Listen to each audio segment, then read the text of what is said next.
গোপালগঞ্জ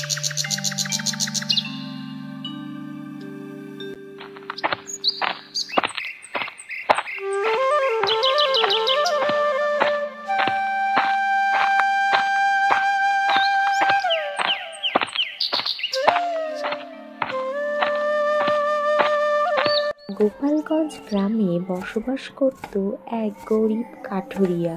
সে রোজ জঙ্গলে যেত আর যে সমস্ত কাঠ সংগ্রহ করত সেগুলো বাজারে বিক্রি করে যা উপার্জন করত তা দিয়েই তার সংসার চালাতো।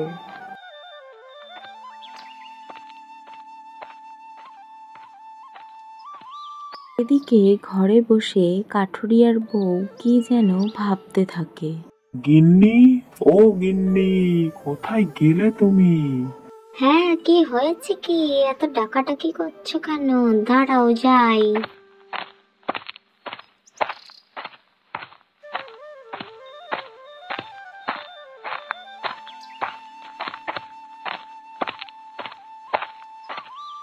কি হয়েছে কি বলো তো, এত ডাকাডাকি করছো তুমি? আরে গিন্নি, আজকে অনেক টাকা লাভ হয়েছে। জঙ্গলে গিয়েছিলাম, প্রচুর কাঠ পেয়েছি, সেগুলো বিক্রি করে অনেক টাকা হয়েছে।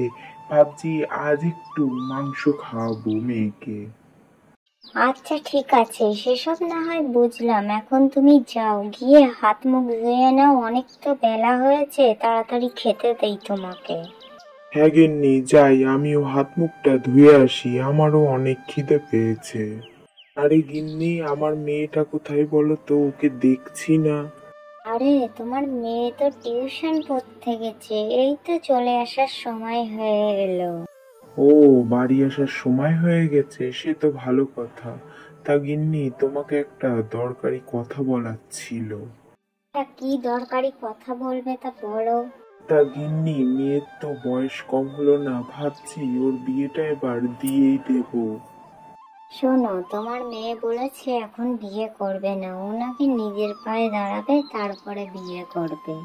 তাহলে তো ওর বিরুদ্ধে গিয়ে তো আমরা কোনো কাজ করতে পারবো না গিন্নি। তবুও তুমি একবার ওর সাথে কথা বলে দেখো।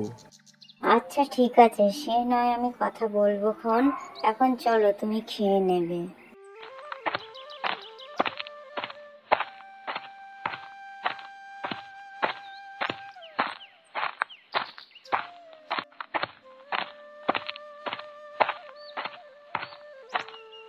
কি রে মা, তোকে এত ক্লান্ত দেখাচ্ছে কেন? আজ কি খুব ধকল গেছে নাকি? হ্যাঁ গো মা, আজ পড়াশোনায় খুব চাপ ছিল, সামনেই তো বৃত্তি পরীক্ষা। আর বৃত্তিটা যদি একবার পাই তাহলে শহরের কলেজে ভর্তি হব। সে তো খুব ভালো কথা, কিন্তু তোর বাবা বলছিল তোকে তাড়াতাড়ি বিয়ে দিয়ে দেবে। তা তুই কি বলতে চাইছিস? দেখো মা, আমি এখন বিয়ে করতে পারবো না। আমি তো তোমাকে আগেই বলেছি আমি পড়াশোনা করে ভালো একটা চাকরি করে নিজের পায়ে দাঁড়াবো, তারপরেই আমি বিয়ে করব, তার আগে নয়। আচ্ছা ঠিক আছে ঠিক আছে, তোকে আর রাগ করতে হবে না, আমি তোর বাবাকে বলে দেবো তুই এখন বিয়ে করতে চাস না।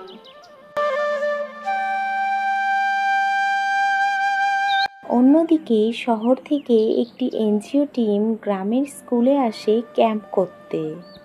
বুঝলি তো শিলা, গ্রামের স্কুলগুলো মোটামুটি ঠিকঠাক, কিন্তু একটা সমস্যা প্রত্যেকটা স্কুলেই দেখা যাচ্ছে। হ্যাঁ রে, আমিও সেটা লক্ষ্য করলাম, প্রত্যেকটা স্কুলে শিক্ষক শিক্ষিকার খুব অভাব, ওই জন্য ছাত্রছাত্রীগুলো ঠিক মতন পড়াশোনাও করতে পারছে না রে। হ্যাঁ রে, তোরা এটা ঠিক কথা বলেছিস, এর জন্য আমাদেরকেই কিছু একটা করতে হবে, বুঝলি? আরে বাবা, তোরা আর কতক্ষণ এখানে দাঁড়িয়ে কথা বলবি বলতো? আমার কিন্তু প্রচুর খিদে পেয়েছে। আচ্ছা আচ্ছা, ঠিক আছে ঠিক আছে, চল, গ্রাম থেকে তো আমাদের একটা সুন্দর বাংলো বাড়িতে থাকতে দিয়েছে, সেখানেই যাওয়া যাক। তাদের সকলেরই বাড়িটা খুব পছন্দ হয়েছিল, তাই তারা নিজেদের মধ্যে একটু হাসি ঠাট্টা মজা করছিল। পরের দিন সকালবেলা রাহুল গ্রামের রাস্তাঘাট ঘুরে ঘুরে দেখছিল, আর তার সাথেই দেখা হয়ে গেল মোহনার। বলছি, একটু শুনবেন, আপনি কি এই গ্রামেরই মেয়ে? কেন বলুন তো, আপনি জেনে কি করবেন? না না, সেরকম কিছু করব না। আসলে আমি এই গ্রামে নতুন, তো একটা এনজিও টিম থেকেই আমি এই গ্রামে এসেছি। তো ওই গ্রামে কোথায় কি কি আছে সেগুলোই জানার জন্য আপনার কাছে জিজ্ঞাসা করেছিলাম। ও আচ্ছা, আপনি শহর থেকে এসেছেন, আগে বলবেন তো। আমি ভাবলাম কে নাকি। দয়া করে কিছু মনে করবেন না। আরে না না, আমি কিছু মনে করিনি আপনার কথায়। অচেনা ব্যক্তি দেখলে স্বাভাবিকভাবে যে কেউ এইভাবে রিয়াক্ট করে। আমাদের গ্রামে খুব সুন্দর সুন্দর দেখার জায়গা আছে। অন্যদিকে মোহনা বাড়ি ফিরে রাহুলের কথা ভাবতে থাকে। আর এদিকে তার মা তাকে ডাকাডাকি করলে সে সেই দিকে কানই দেয় না। মোহনা, এই মোহনা, কি রে, কি ধ্যানে মগ্ন হয়ে আছিস তুই? কি রে মোহনা, তোকে এতবার করে ডাকছি, তুই কি শুনতে পাচ্ছিস না নাকি? কি ভাবছিস তুই বসে বসে? না গো মা, আমি সেরকম কিছু ভাবছি না। বলো, তুমি কি বলতে এসেছিলে?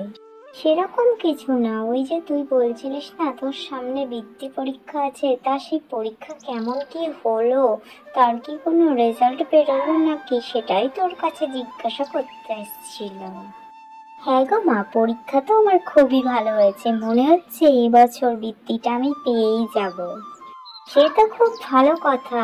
আচ্ছা ঠিক আছে, তুই বস, আমি তাহলে যাই, আমার ওদিকে অনেক কাজ আছে। আরে মোহনা, কেমন আছো তুমি? হ্যাঁ রাহুল বাবু, আমি তো ভালো আছি। আপনি কেমন আছেন? হ্যাঁ, আমি তো খুব ভালো আছি। কাল তুমি আমাকে গ্রাম ঘুরে দেখতে বলেছিলে, সত্যি তোমাদের গ্রাম খুব সুন্দর। আজ বিকালে আমরা চলে যাচ্ছি শহরে। আশা করব তোমার সাথে খুব তাড়াতাড়ি দেখা হবে। দেখা হবে নাকি সেটা বলতে পারছি না, কিন্তু আমি বৃত্তি পরীক্ষা দিয়েছি, সেই পরীক্ষায় উত্তীর্ণ হয়েছি। এই তো সামনের মাসেই আমি কলকাতার কলেজে ভর্তি হতে যাব। আশা করব হয়তো তখন আপনার সাথে দেখা হতেও পারে। মোহনা, আজ তোমাকে একটা কথা বলবো। তোমাকে যেদিন আমি প্রথম দেখেছিলাম সেদিনই আমি তোমাকে ভালোবেসে ফেলেছি। এটা হয় না রাহুল বাবু। আপনি শহরে থাকেন, শহরের আদব কায়দায় বড় হয়েছেন। আমি গ্রামে থাকি, সামান্য কাঠুরিয়ার মেয়ে। আমার সাথে প্রেম ভালোবাসা আপনার মানায় না। আমি অত শত জানি না মোহনা, আমার তোমাকে খুব ভালো লেগেছে। তুমি বলো না, আমার তোমাকে ভালো লাগেনি? ভালো তো আমারও লেগেছে, কিন্তু ভালোবাসতে যে আমার খুব ভয় হয়। আমি তো খুব গরিব ঘরের মেয়ে।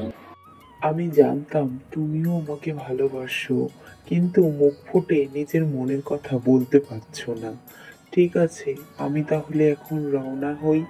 তুমি কলকাতায় গেলে আমাকে একবার ফোন করে নিও কিন্তু।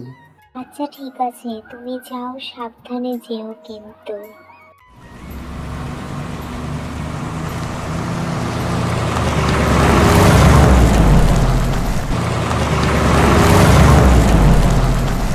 শহরে ফিরে এসে রাহুল সব সময় মোহনার কথা ভাবতে থাকে। কি রে রাহুল, গ্রাম থেকে আসার পরে সব সময় কিসের চিন্তায় তুই বিভোরে থাকিস বলতো? না মা, সেরকম কিছু না। আসলে কাজের এত প্রেশার, ওই জন্যে একটু চিন্তায় আছি। কিন্তু আমার তো মনে হচ্ছে ব্যাপারটা অন্য কিছু। না গো মা, তুমি যেরকম ভাবছো সেরকম কিছুই না। সত্যি আমার কাজের খুব প্রেশার চলছে। ঠিক আছে, তোর কথাই মেনে নিলাম, কাজের প্রেশার চলছে, তাতে আমার কোনো অসুবিধা নেই। এছাড়া যেন অন্য কোনো কিছু কথা আমি শুনতে না পাই। না গো মা, তুমি একদম নিশ্চিন্তে থাকো, তুমি অন্য কোনো কিছু শুনতে পাবে না। আমার খুব খিদে পেয়েছে, কিছু খেতে দাও তো মা। খাবার তৈরি তো অনেক আগে হয়ে গেছে, তুই হাত মুখটা ধুয়ে নে, তারপরে তোকে খেতে দিয়ে দিচ্ছি আমি। বাবা, আমি বৃত্তি পরীক্ষায় পাশ করে গিয়েছি, স্কলারশিপও পেয়েছি। এবার আমি ভাবছি শহরে গিয়ে ভালো একটা কলেজে পড়াশোনা করব, তার পাশাপাশি একটা চাকরিও করব। ছোট থেকে এত বড় হয়েছিস, আজ পর্যন্ত তোর কোনো কিছুতেই আমি কোনো সময় বাধা দেইনি, কিন্তু তুই শহরে গিয়ে একা একা এত কিছু করতে পারবি তো? তারপরে শহরে আমাদের চেনাশোনা কেউ নেই যে তোকে সাহায্য করবে। দেখ মা, তুই যেটা করবি একটু ভেবে চিন্তে করিস। আমরা গরিব মানুষ, শহরে গিয়ে কোনো বদনাম হয়ে গেলে কিন্তু আমাদের মুখে চুনকালি মাখাতে কেউ ছাড়বে না। না গো মা, আমি এমন কোনো কাজ করব না যাতে তোমাদের অসম্মান হয়। তোমরা দেখে নিও, আমি একদিন খুব বড় একটা চাকরি করে নিজের পায়ে দাঁড়াবো, আর তোমাদেরকেও শহরে নিয়ে যাব। তাহলে মা, তুই কবে রওনা দিচ্ছিস? বাবা, আমি কাল সকালেই রওনা দেব। কাল সকাল 8টাতে একটা বাস আছে, ওটাতে করেই যাব। তাহলে মোহনার মা, তুমি আজ রাতেই ওর ব্যাগগুলো গুছিয়ে দিও, কাল সকাল সকাল মেয়ে রওনা দেবে বলছে। আরে মা চল, আজ রাতেই তোর ব্যাগটা গুছিয়ে দেই। হ্যাঁ মা চলো, আমার যেসব জামা কাপড়গুলো আছে ওগুলো তুমি বার করে দেবে, আমি একে একে ব্যাগে ভরে নেব।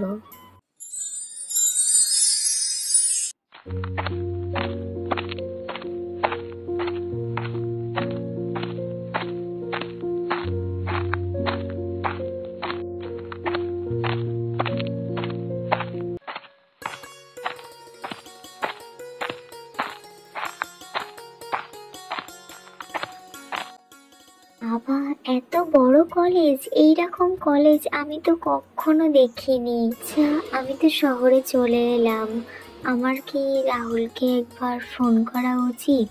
ওর কি আমার কথা মনে আছে? না থাক, আজ ফোন করব না, অন্য আরেকদিন ফোন করব।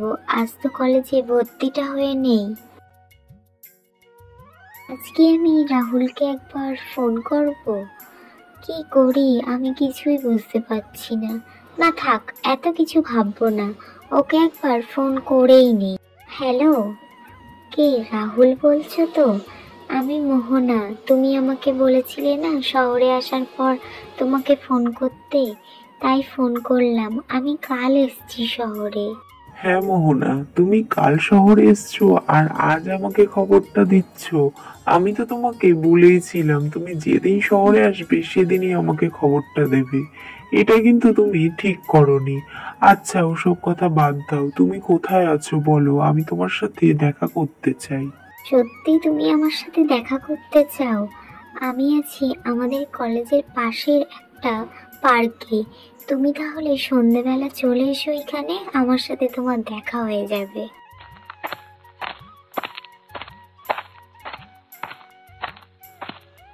মোহনা, কেমন আছো তুমি? কতদিন বাদে তোমাকে দেখলাম। তা তোমার কলেজের অ্যাডমিশনটা হয়েছে তো? হ্যাঁ গো, আমার কলেজের অ্যাডমিশন হয়ে গেছে। কাল একটা ইন্টারভিউ আছে, ভাবছি ইন্টারভিউটা গিয়ে দিয়েই আসবো। তা তুমি কেমন আছো? আমি তো ভালো আছি, কিন্তু তুমি একা একা গ্রাম থেকে শহরে চলে এলে, আমাকে একবার জানানোর প্রয়োজনও মনে করলে না।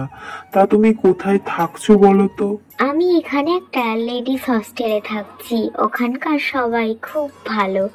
কিন্তু একটা প্রবলেম হয়ে গেছে, আমি আর বেশিক্ষণ তোমার সাথে কথা বলতে পারবো না, কারণ ওই হস্টেলে 10টার মধ্যেই ঢুকতে হয়, তা না হলে গেট বন্ধ করে দেবে আজ। আচ্ছা ঠিক আছে, তুমি তাহলে যাও, আমি তোমাকে আর বেশি দেরি করাবো না। একেই অনেক রাত হয়ে গেছে, তারপরে তুমি একা একা যাবে। আমি তাহলে গেলাম, কোনো সমস্যা হলে অবশ্যই আমাকে একবার ফোন করে নিও তুমি। আচ্ছা ঠিক আছে রাহুল, আমি তাহলে আসলাম।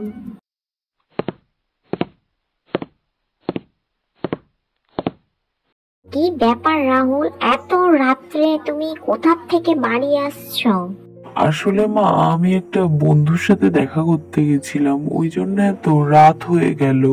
দেখো রাহুল, আমাকে তুমি একদম মিথ্যে কথা বলবে না। তুমি কোন বন্ধুর সাথে দেখা করতে গেছিলে যে এত রাত করে বাড়ি আসতে হলো তোমার?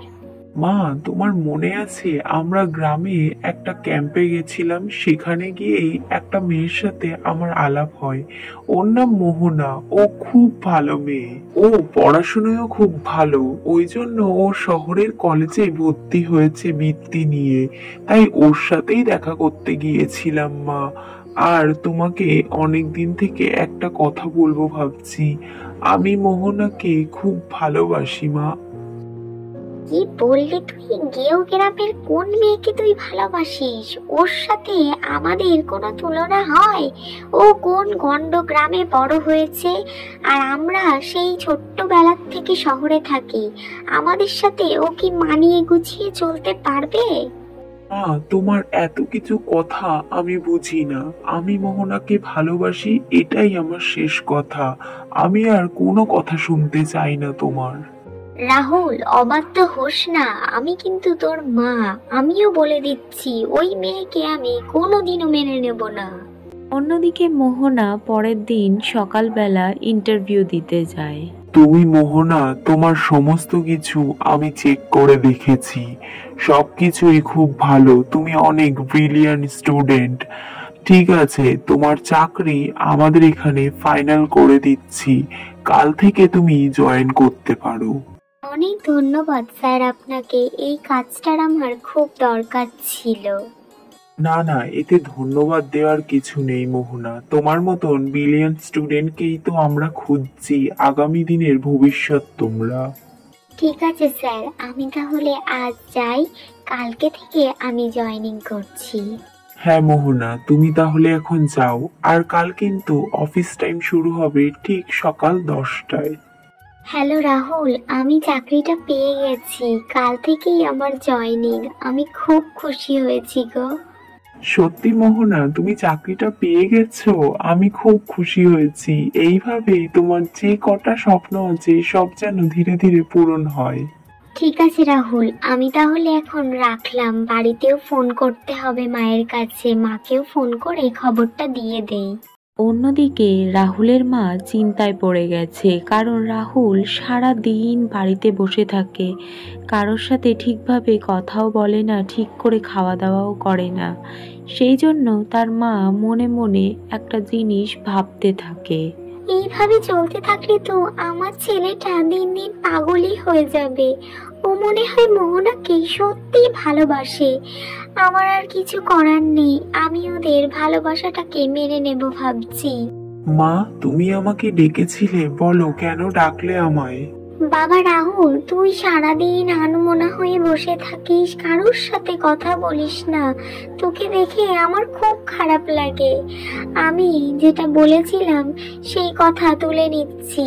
তোর সাথে মোহনার সম্পর্ক আমি মেনে নিলাম। সত্যি বলছো মা? তুমি আমার আর মোহনার সম্পর্কটা মেনে নিচ্ছ? আমি খুব খুশি হয়েছি মা। হ্যাঁ রে বাবা, তোকে খুশি দেখার জন্য আমি সবকিছু করতে পারি। এক কাজ করিস, তুই কাল মেয়েটাকে একবার নিয়ে আসিস তো আমার কাছে। আমি ওকে একটু দেখতে চাই। হ্যাঁ গো মা, আমি কালই ওকে নিয়ে আসবো। সকাল সকাল নিয়ে আসবো।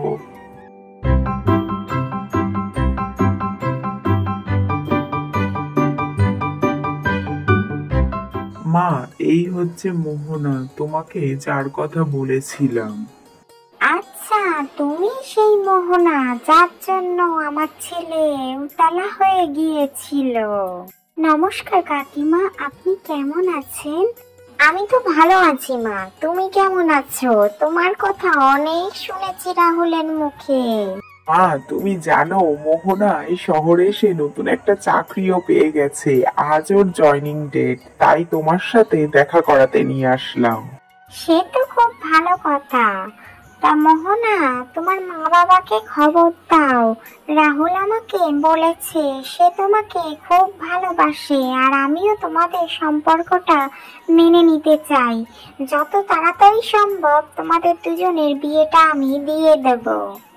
তুমি সত্যি বলছো মা? তুমি আমাদের সম্পর্কটা মেনে নিলে? আমি আজই মোহনার বাবা মাকে ফোন করে বলছি যত তাড়াতাড়ি সম্ভব ওরা যেন শহরে চলে আসে।